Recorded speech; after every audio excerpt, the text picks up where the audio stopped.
Hello and welcome to GFC Weekly for anything and everything to do with the Geelong Football Club. This is the silly season, your comprehensive wrap-up of Geelong-related news and rumours in the 2013 off-season. My name is Nick Geisen. You can follow me on Twitter at GeisenN, and be sure to like the Geelong Football Club supporters page on Facebook if you haven't already.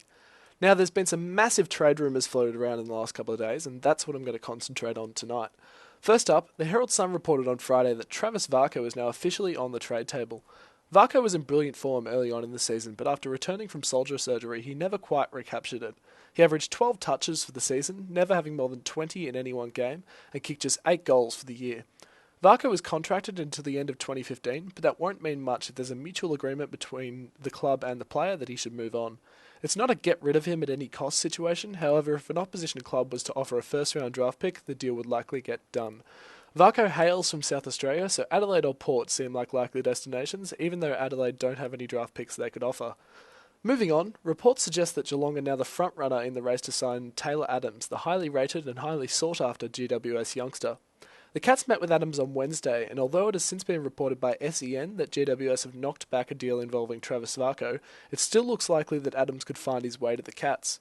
Adams grew up in Geelong, supported the Cats as a kid, and played for the Geelong Falcons in his draft year, so there's definitely a pull for him to play in the hoops.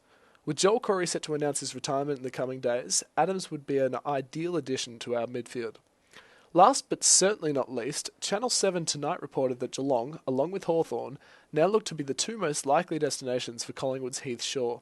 With Corey Enright most likely a year away from retirement, linebreaker Travis Varcoe likely to be moved on, and Jackson Thurlow still several years away from filling the hole Enright will leave in the side, 27-year-old Heath Shaw could be a great addition to the team. One major concern is the attitude problems that have seen him out of favour at Collingwood, but considering the Cats tend to have a no-dickheads policy, you'd think they would be pretty confident they could straighten him out if he was to play for the Cats. While the initial thought is that it would cost a fortune to get him to the club, the fact that Shaw is still contracted at Collingwood means that if he was to nominate Geelong as his preferred destination, he'd be able to force a trade away from Collingwood for as little as a second-round draft pick, leaving the door open for Geelong to secure both Heath Shaw and Taylor Adams. Many fans are asking why Geelong would go after the soon-to-be 28-year-old Heath Shaw, seeing as they recently delisted 3 30-and-up-year-old greats from the list.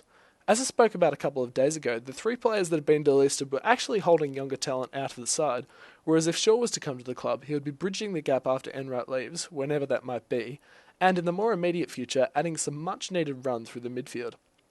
Many fans probably aren't a fan of the idea, but I can assure you we would be a better team with him than we are without him.